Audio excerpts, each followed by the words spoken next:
Hello, here we are. Here's my affirmative constructive speech by Thor Poulsen. Sorry, I sound funny. I'm pretty sick right now. Okay, intro. Imagine a society where justice is bought and sold like a commodity. This is the reality of private prisons, where profit motives overshadow rehabilitation efforts, perpetuating a cycle of incarceration.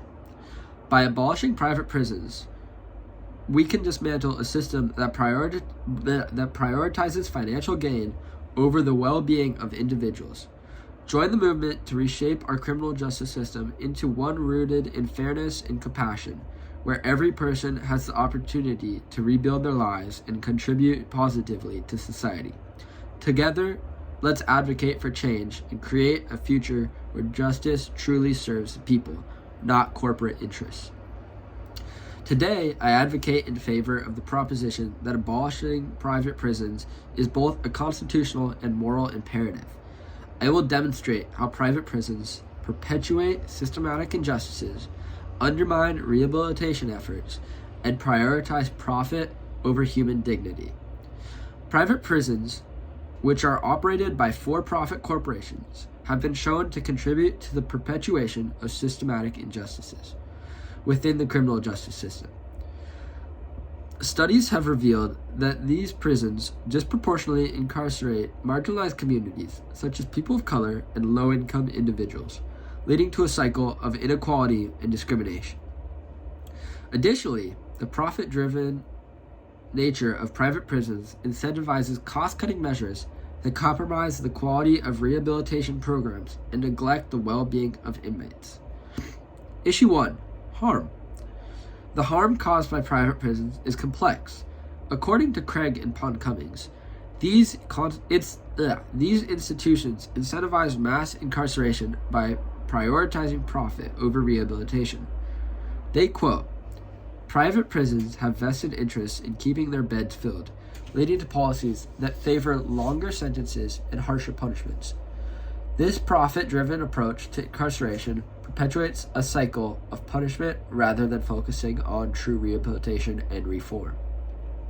On top of that, as Jay argues, the growing number of private prisons has led to mass coercion, disproportionately affecting marginalized communities. Jay states that the profit motive inherent in private prisons incentivizes targeting vulnerable populations, including people of color and low-income individuals, perpetuating cycles of oppression. This cycle of oppression is further exacerbated by the fact that private prisons often cut corners on resources and services, leading to inadequate healthcare, education, and rehabilitation programs for inmates. As a result, individuals are more likely to reoffend upon release, perpetuating the cycle of incarceration and profit for these private prison companies. Issue 2. Sorry. FAF 2020 highlights the inherent flaws in the incentive structure of private prisons. He says, private prisons operate under a perverse incentive system where profits are maximalized through higher incarceration rates and cost-cutting measures, compromising the safety and well-being of inmates. Davis and Shaler 2020 further emphasize the intersectionality of race and gender within the prison industrial complex. They argue that private prisons exacerbate the existing inequalities by subjecting minority and female inmates to harsher treatment and inadequate resources. Excuse me. Issue 3. Abolishing private prisons is the key to addressing these systematic injustices. Craig and Pond Cummings, 2019, proposed constitutional and legislative reforms to phase out private prisons and reinvest resources into community-based alternatives. Jay 2019 suggests a paradigm shift towards restorative justice models that prioritize rehabilitation and reintegration. He advocates for divesting from private prisons and redirecting funds towards education, mental health services, and job training programs. These proposed reforms and shifts in focus have the potential to create a more equitable and effective criminal justice system. By abolishing private prisons, we can ensure that all inmates, regardless of gender, receive fair treatment and access to necessary resources.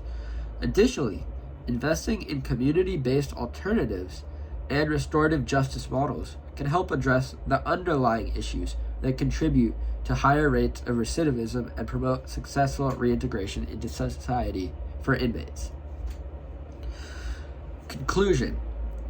In conclusion, this evidence I have provided overwhelmingly supports the abolition of private prisons as a constitutional and moral imperative.